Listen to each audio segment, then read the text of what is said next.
Kungomnyaka ka-1992 ngoDisemba injiva sezipophile sesiya emakhaya.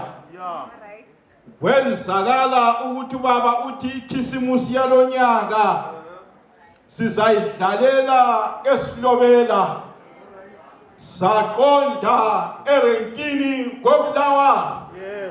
Nxa sifika singena kuSihube siqonde eSilobela. Ubaba omncane wayesiphathela impahla.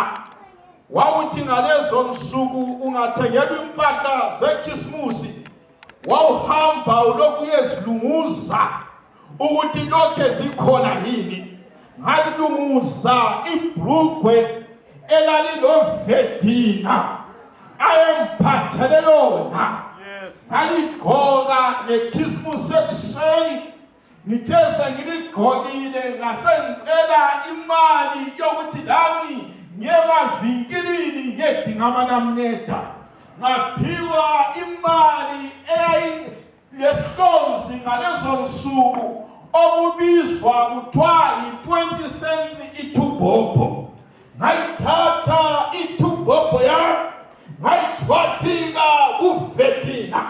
Ngadlala ngasemphatheka. Ngithe semphathekile ngagijimela endlini encane phela kusemakhaya kunamabhlethwe